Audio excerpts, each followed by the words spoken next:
Fareed Khan is the Director of Advocacy and Media Relations for the Rohingya Human Rights Network. He was at that event in Ottawa today, and he joins me now. Fareed, welcome to you. Thank you. What do you think Canada should do? Well, I would say that the government should take Mr. Rae's report very seriously and implement it as quickly as possible. Starting where? Well, starting with the commitment of $150 million a year for the next 4 years. The $950 million that you mentioned is actually the requirement only from April till December of this year. So that $150 million is a significant contribution to that amount, but there needs to be a long-term commitment because this problem is not going to be solved in the short term. This is a long-term problem, and it's going to take years for the issues around it to get resolved. What would Canadian taxpayer money be used for? The $150 million specifically mentioned in Mr. Rae's report is for humanitarian aid. So basically it would be going to address the issues in the refugee camps, issues of health, issues of food, issues of shelter, issues of education for the children who are in those camps. Yeah. How much consensus is there around what to do? Well, there was about 20 different agencies represented in the room today, in addition to Mr. Rae, who made a presentation, and there were a couple of very senior former politicians in the room. Mm-hmm. And the consensus was that the report is a very good starting point to move forward. There was agreement that Canada should take a leadership role internationally because it seems no one else is stepping up to the plate. And Canada is very well positioned on the international stage to be able to take that leadership role because we would not be seen as having any financial, economic, or political interests in the region. So Canada could actually act as an honest broker. You mean as opposed to, for example, the United States? Exactly, or China, or any of the other major powers. Okay. Any points of disagreement with Bob Rae's recommendations? Well, specifically on a personal level, I am critical of the fact that in the report there was no mention with regard to the role of Aung San Suu Kyi, who is an honorary Canadian, and how Canada should deal with that. She has not been there for the entire 40 years that Myanmar has followed their genocide agenda against the Rohingya, but she has been there as leader for the last 4 or 5 years. And the atrocities that were committed while they were committed by the military leaders or ordered by the military leaders, they happened with her knowledge and under her leadership. So there has to be a price paid for that, and the dead and the ones who are suffering, the women who have been raped, they deserve justice. Fareed, as Bob Rae mentions in his report, the Army essentially runs the security, runs the borders, and controls a great deal of the seats in government. So what could she have done? Well, actually, the Army Constitution, in the Constitution, the Army reserved 25% of the seats for themselves. Right. Aung San Suu Kyi's party won an overwhelming majority, so they actually do have a majority of the seats in their national legislature. And she does have the status of leader of the nation.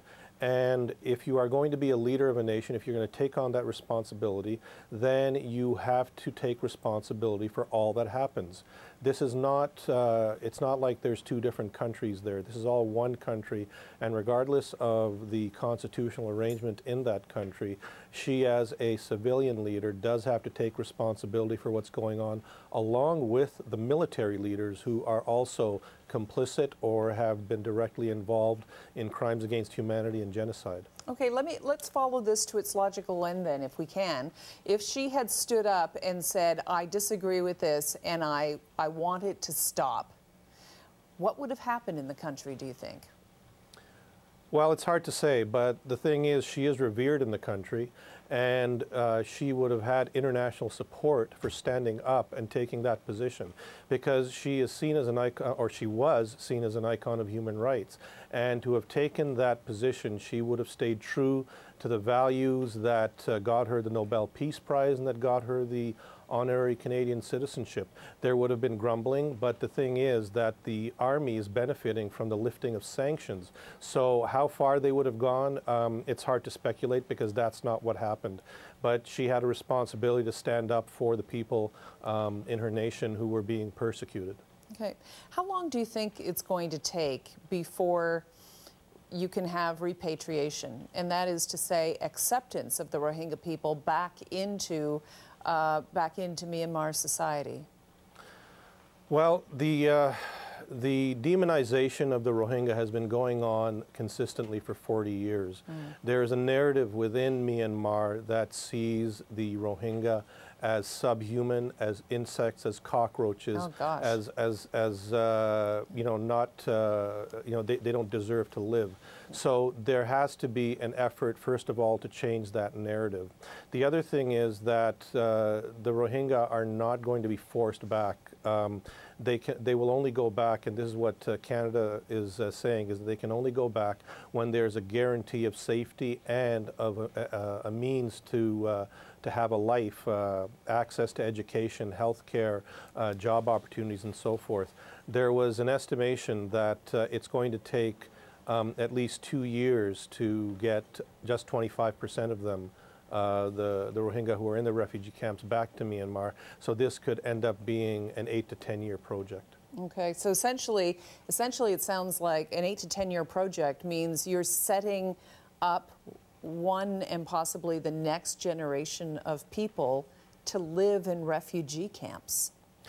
Unfortunately, that seems to be the case, and the UNHCR in their statistics has shown that you now have situations not just in Myanmar but in other refugee crises around the world where you have people living in refugee camps for, you know, possibly a generation, which is a very sad statement because it's inhumane to leave people sitting under those conditions for that period of time. And our role as a government that believes in the rule of law, that believes in humanity, is to try and provide resources and lead other nations to bring together resources so that the people who are living in those camps live in those camps in a way that is as humane as possible, where they have access to health care, where children go have education, where they can actually have a means to make a living rather than just spending their days doing nothing. Fareed Khan, Director of Advocacy and Media Relations for the Rohingya Human Rights Network, thank you for joining me tonight. Thank you for having me.